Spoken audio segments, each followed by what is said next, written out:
this talk is about the science that we need to do here on Earth to be able to understand and believe the measurements that we're going to make on these samples when we bring them back, however we bring them back. I did want to say this is my first time in Japan, so thank you very much for inviting me. I'm very excited to be here.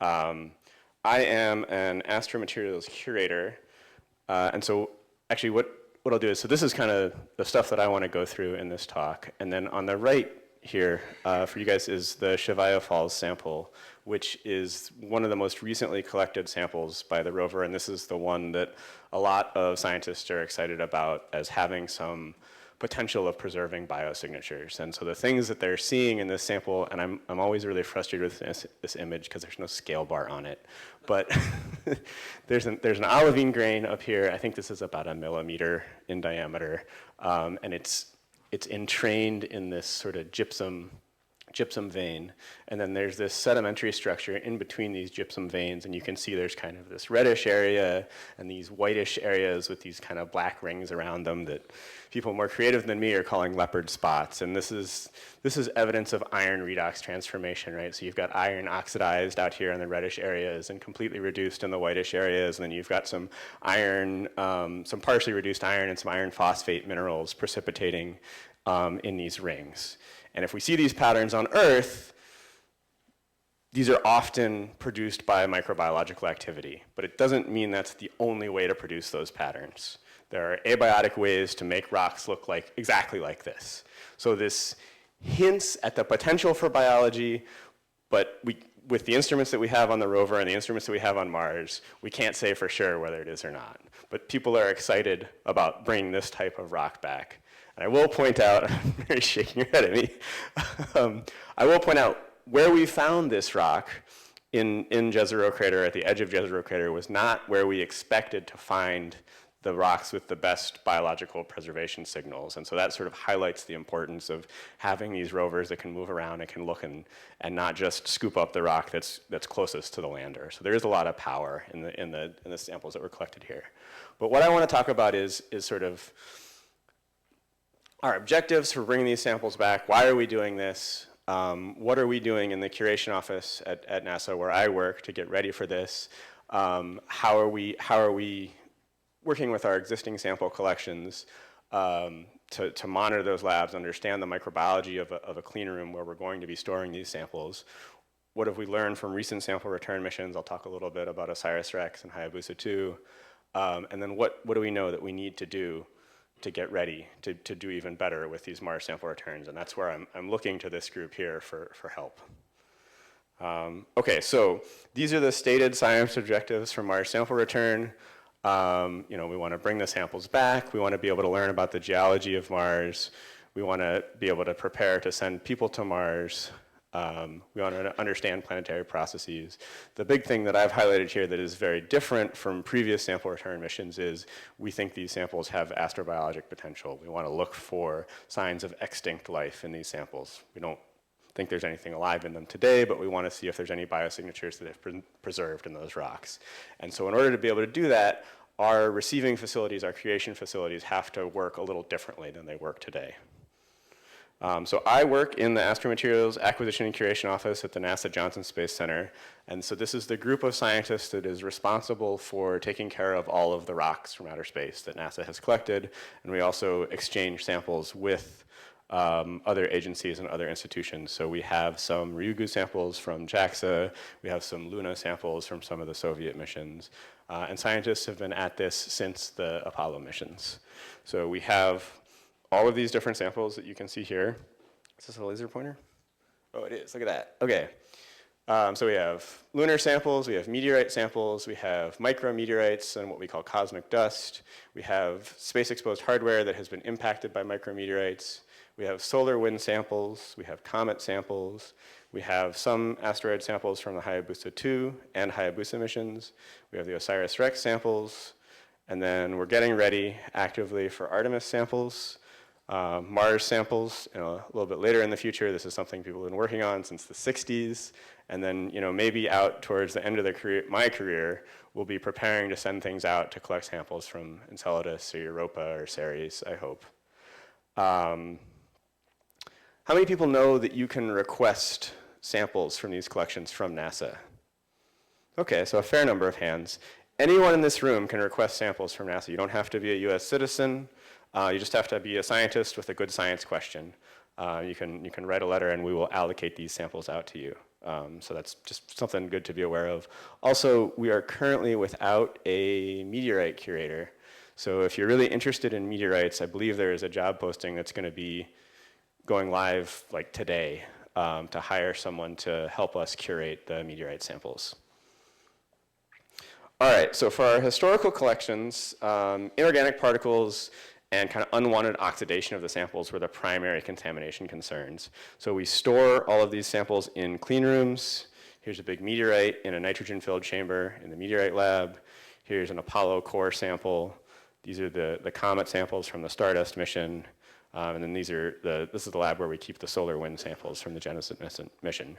We store everything under an inert environment, under ultra-pure nitrogen, and we really try to limit the types of materials that we use to interact with the samples to stainless steel, aluminum, and Teflon. And that's our way of limiting inorganic contamination. So that's great.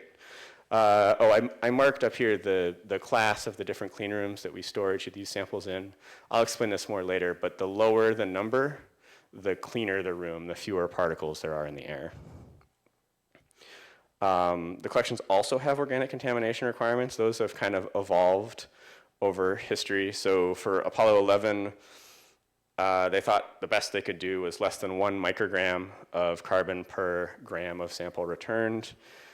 They improved their cleaning techniques between Apollo 11 and the subsequent missions, and they thought they could get down to 0.1 micrograms of carbon per gram of sample.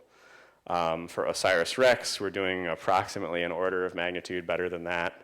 We're cleaning all of our sample collection devices and tools to A/2, which is 500 nanograms per square centimeter of tool or sample collection. I'm sorry, people report these numbers in different units, and they're really hard to convert between the two systems. So I haven't done it here, but take my word, it's about an order of magnitude cleaner. And then for OSIRIS-REx specifically, people were really interested in looking for amino acids, so we had specific requirements for the concentration of amino acids that were allowable on the spacecraft and on the tool that was used to collect the sample. And so you can see this is a contamination control monitoring device that was set out next to the spacecraft while they were building it so that we could capture any sort of contamination that might have happened while we were assembling the spacecraft. And this even went so far as to taking the nylon wheels off of the carts that they were using in the clean room because those were contributing amino acid contamination that we picked up in these monitoring devices. And so they had to replace all the cart wheels with stainless steel wheels. This is the kind of stuff that the mission scientists and the curators worry about while these things are being collected or built. So Mars sample return requirements are even stricter. We're talking about 180 nanograms of amino acid for OSIRIS-REx. Now we're talking about 40 nanograms of carbon parts per billion of individual compounds for Mars. And then we also have really strict requirements. This is a little blurry and hard to read, but these are ppb concentrations, so parts per billion of different elements that we think or we know that scientists are going to want to measure in those return samples. And so there's a whole swath of the periodic table where we basically have to avoid alloys or metals with any of these elements in them because they represent unacceptable contamination risks. So these are the requirements that were imposed on the rover and on the sample tubes by the mission. We're going to have to meet these requirements for our curation labs as well. So on the left here, this is a NASA something that NASA came up with called the confidence of life detection scale. And so there is this idea that you're going to measure something, and then you're going to rule out contamination, and you're going to work your way up this scale until you actually believe that you've measured a biosignature or something that is alive. Our job in the curation office is to make sure that scientists can do this step number 2, can rule out contamination. And so I put up some images from a recently published paper on the left here. These are images of a Ryugu sample where the scientists observed some rod-shaped structures forming and then disappearing on the surface of these samples. And the authors of this paper claimed that those rod-shaped structures were bacterial cells that were growing and then dying on the mineral surfaces. This happened outside the JAXA clean rooms. I want to be really clear about that. This does not represent a contamination that occurred inside the curation environment. This is something that happened in the scientist's lab while they were working on the samples. And unfortunately, the planetary scientists who made these observations didn't do all of the sort of measurements that they could have to confirm that these were biologically derived structures. So I think there's still a lot of question out there about these observations and whether these are actually cells or some sort of abiotic structure that just looks like a cell. But, and the important thing here is this is a really good opportunity for us to learn a lesson and to teach planetary scientists who aren't necessarily thinking about biology, that just because you're working in a clean room, just because you are doing the things that you've been trained to do to keep your sample pristine for the measurement that you want to make, doesn't mean that your clean room is sterile. And it doesn't mean there's no potential for biological contamination. We can't say for sure that this is a biological signal, but it might be. And we want to try to avoid, this is exactly what we want to try to avoid with the next collection. This discussion, this fight, was unpleasant for a lot of people. This paper made people feel sort of uncomfortable or that they were being criticized. It'll be way worse with a Martian sample. So we want to learn from this and try to avoid that. Okay, so let's switch gears a little bit and talk about what we're doing to try to help the planetary science community avoid that kind of situation. So what we're doing is initiating a microbial monitoring program for all of our existing clean rooms. And so that looks like sending people into the lab in the bunny suits with swabs to swab surfaces and collecting air samples. These are the swabs that we use. And so this is a plot that explains the different classifications of clean rooms. This is the number of allowable particles per cubic meter of air versus mean particle diameter. And so each one of these lines represents a factor of 10 increase in cleanliness. So the room we're standing in right now, this is a pretty new building. We may actually be at ISO 8. But the lab where we keep the meteorites is 10 times cleaner than that. The lab where we keep the lunar samples is 10 times cleaner than that. The lab where we keep the OREX and the Hayabusa 2 samples is 10 times cleaner than that, and so forth down this scale. This is great. This tells us a lot about inorganic and particulate contamination. It tells us absolutely nothing about the potential for biological contamination. ISO clean room class does not correlate to bioburden in a clean room unless you are taking specific actions to try to minimize microbial contamination in that clean room. So what we do with all of those swabs and those air samples is a bunch of really classical microbiology. We collect the swab and we see what we can get to grow on a bunch of different petri dishes, and then we identify the things that we can grow. We also do DNA sequencing, so we'll extract the DNA. These are very, very difficult, challenging samples to work with. The biomass is very, very low. I'd like to be able to tell you that I can run metagenomics on every single swab that I collect. I can't. Most of the time it just fails. So we're stuck doing amplicon sequencing, taking a single barcode gene for fungi and one for bacteria and archaea, and copying that over and over and over again to amplify the signal, to try to get some picture of what is in these clean rooms. This is an area where we'd really like to be able to improve our techniques and move towards being able to use metagenomic sequencing. This amplification process introduces a lot of noise to our data and a lot of biases in those data sets. So it's not generating it's better than nothing. It's better than just doing the culturing, but it's not generating a complete picture of what we have in the clean rooms. All right, so I'm going to focus mostly on the culture-based data because of those biases and things with the sequencing for the rest of this talk. So the way we report the culture-based results to the other curators is in terms of recovery rate. This is not complicated. It's even less complicated now that everyone has lived through COVID. This is just positivity rate, same as you would report for COVID tests. So this is the number of samples that showed any microbial growth divided by the total number of samples that we collected on that day. This is something that the pharmaceutical industry uses in their clean rooms, and so this is a chart from a pharmaceutical industry report that shows, so these are the different class clean rooms, and these are the recovery rates that they can achieve in percent for different types of samples in those clean rooms. So for their cleanest clean rooms, look, they're under 1% recovery rate So if they collected 100 samples, only one would show any growth. I'm going to show you our data, and I'm going to tell you right now, we're not achieving these levels. We're not cleaning our labs the same way the pharmaceutical industry does, and there's a lot of reasons why we can't clean them exactly the same way. But this is what is achievable in other industries, so just kind of keep that in mind. So this is what our data looks like. I've organized the labs from sort of dirtiest to cleanest, moving down the plot, and so you can see the recovery rate going from 0 to 100% for each lab, and then this is a time series. So we started doing this in 2017 with the meteorite lab, and we've been kind of adding labs in as we go. The black lines running across here represent the median recovery rate for each lab, and then the kind of gray shading is one standard deviation about that median. So the way we use this data is we look at a recovery rate from any given time point, and if it falls, now that we have a good baseline for all of these labs, if it falls above this gray shaded region, I go to the respective curator and I say, hey, your lab's looking a little dirtier than normal. We need to do some extra cleaning. What's going on? What happened? Did something change? And a lot of times, there's stories that we can tell about why this data point is high or why that data point is low or things that happen in the lab. I'm not going to tell you a story about every single one of these data points, but I am going to focus on this one here from the Cosmic Dust Lab. We got this high recovery rate right after we added a bunch of new samples from water wells in Antarctica.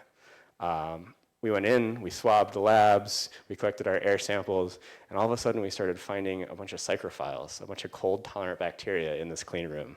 I was like, that's weird. I've never seen those in here before. And so our hypothesis is that they rode in with the samples from Antarctica.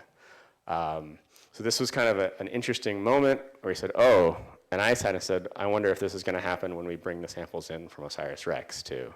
And so I'll talk about that in a minute. Actually, that's what I'm going to talk about right now.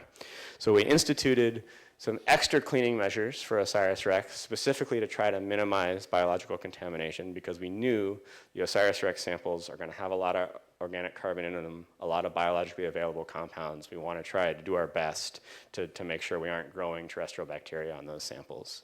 So we did things like autoclave our tools. We started disinfecting surfaces and glove boxes with 7.5 weight% hydrogen peroxide. We're using that instead of bleach or ammonia-based disinfectants because this is less likely to mess up measurements that other scientists want to make. It's not going to introduce another kind of contamination. We also baked things out to do organic reduction on some samples or some tools, and that also sterilizes things. So here's a zoom in on the recovery rate just for the OSIRIS-REx lab. And so all of this noise on the left here is us building and commissioning the lab. And so things start out really dirty, and then we clean everything, and it starts to look really good, and then we have to open the doors to bring in a new piece of equipment or a glove box, and it gets dirty again. And we kind of jump up and down as we go through time until the point at which we actually commission the lab and we bring the samples back into the lab. And then the recovery rate, when we've implemented all of these additional cleaning and measures and things, the recovery rate actually stays really low, except for this point right here, where we had to turn off the lab for a week to do some work on the building, and the samples were actually put away and taken out of the lab during that point. But you can see sort of over this whole data set, the recovery rate, the median recovery rate was 22%. But if we just isolate those points since after we brought the samples in, the median recovery rate is actually down to about 12%.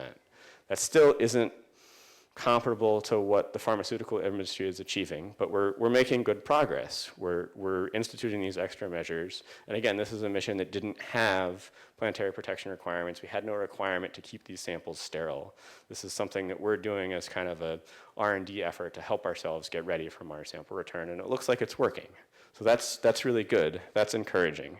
So far, I've talked to you just about how many plates we see that we get growth. I also want to spend a minute talking to you about the types of organisms that we see in the clean room. This is basically a cartoon, but there's a bunch of little bars on here that you can't tell the difference of. It's essentially a rarefaction curve. Every bar represents a different microorganism, bacteria or fungi that we've cultured out of our clean rooms. And so you can see there's a handful that occur over and over and over again, and then there's this long tail of stuff that we only see like once or twice. But over the sort of 6 or 7 years we've been doing this, we've observed close to 500 different organisms at least once, but only 30 of them show up over and over and over again. Just a handful of microorganisms that we see in these clean rooms again and again and again. And these are human-associated bacteria and fungi, things like bacillus, things like staph, fungi like aspergillus and penicillium. These are the things that we see in these labs, we expect to kind of see in these labs. And this is really useful data because when something shows up that isn't on this list or is way out in that tail, we can stop and say, hey, wait, what happened in the lab? What changed? What's going on? And so I mentioned when we brought those samples back from Antarctica and we started to see all the cold-tolerant bacteria for a few months in that lab, I was expecting that we would see something similar when we brought the OSIRIS-REx samples in from the landing site in Utah. So everybody remembers the canister landed out here in the desert. We picked it up. We brought it into this temporary clean room at Utah. That's me there in the blue hat. And then we started to do some disassembly in Utah, and then we brought it back to Houston, to the Johnson Space Center, and moved just the samples into the glove box, this is their permanent home in the clean room. And so this is a list of what we observed out in the desert and in these temporary clean rooms at Utah. And this is a list of what we've observed in the OSIRIS-REx clean room for the 6 months after we brought the samples back in. There's no overlap at all. We didn't find anything from the desert in the clean room in Houston. And so that's a success. Like, it worked even better than I thought we would. Having this temporary clean room where we did some of the initial disassembly of the spacecraft and all of the cleaning and careful steps that we took, moving from here to here to here to here, allowed us to sort of eliminate those microbial hitchhikers that we saw in the cosmic dust samples that we brought in from Antarctica. So that's really good. That makes us feel good. I think we can hopefully do something similar for Mars sample returns.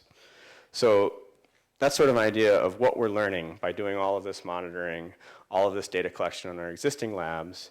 And then I wanted to spend the last part of this talk just talking about what we know we need to get better on for Mars sample returns. What we've done for OSIRIS-REx, what we've done for Hayabusa 2 is great. It is good and sufficient for those missions. We know it's not enough for Mars sample return because those contamination requirements are so much stricter, and the attention that's going to be paid looking for biosignatures is going to be so much more intense.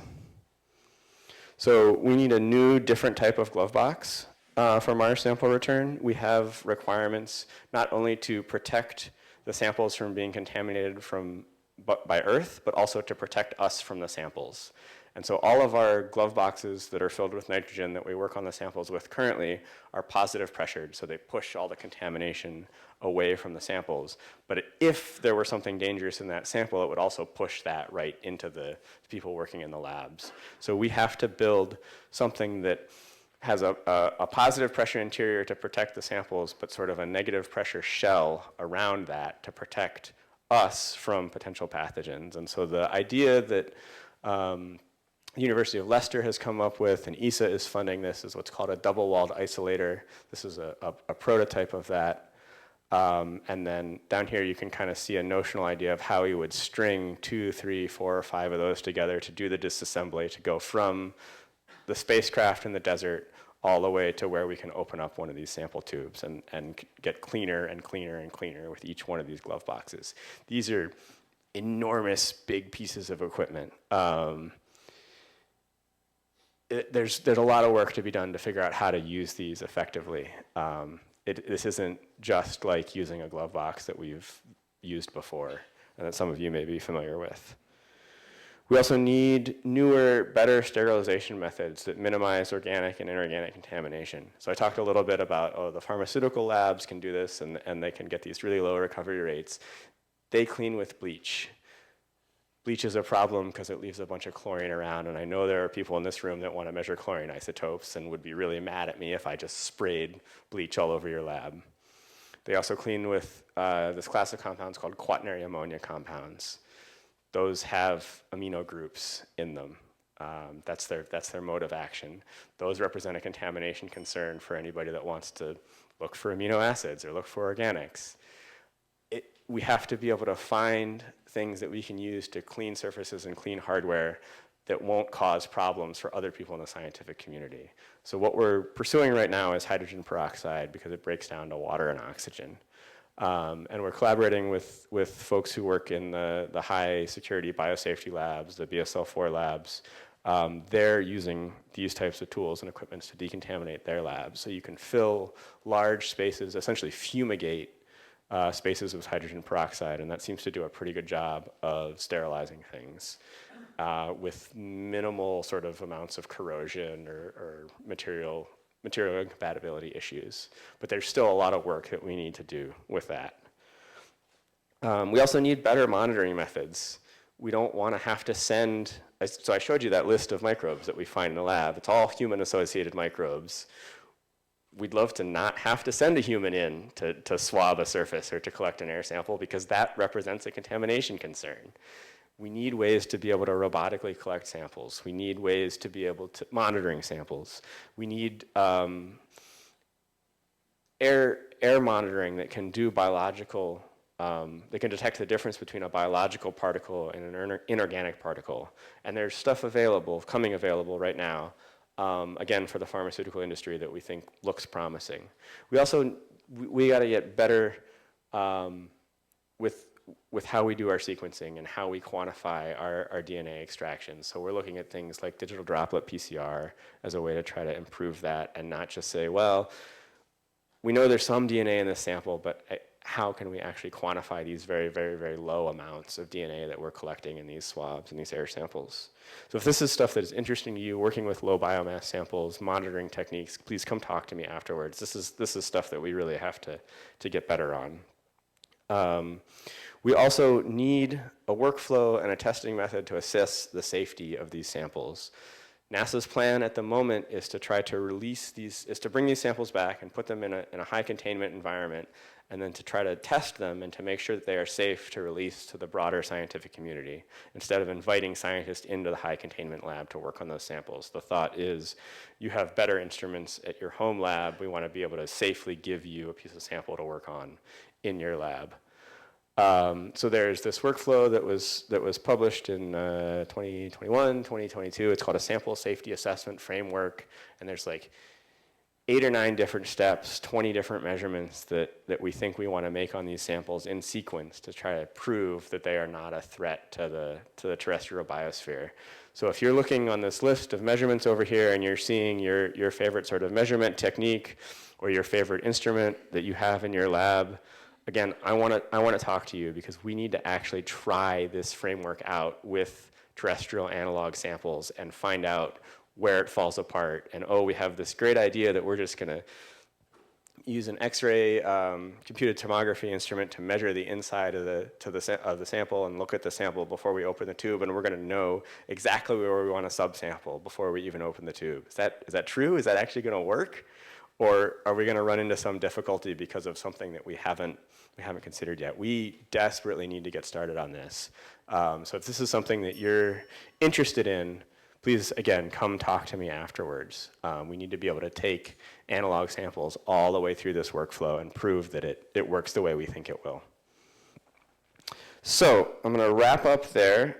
We've learned a lot as curators from the recent sample return missions about how to keep samples biologically pristine while we were also keeping them inorganically and organically pristine.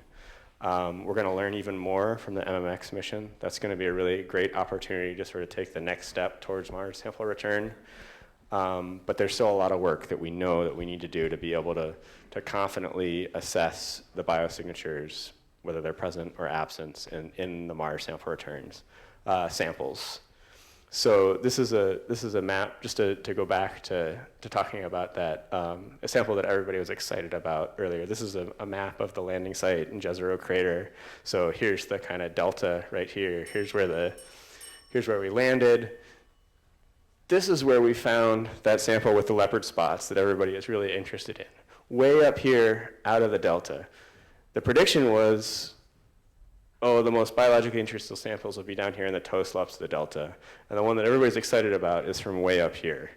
So I just wanted to kind of put that in context and say this is I think why it's important to have rovers that can go around and collect samples from a bunch of different locations, because even when we think we understand a system, when we get there we find out things are not exactly as they appeared. So yeah, questions, comments, concerns?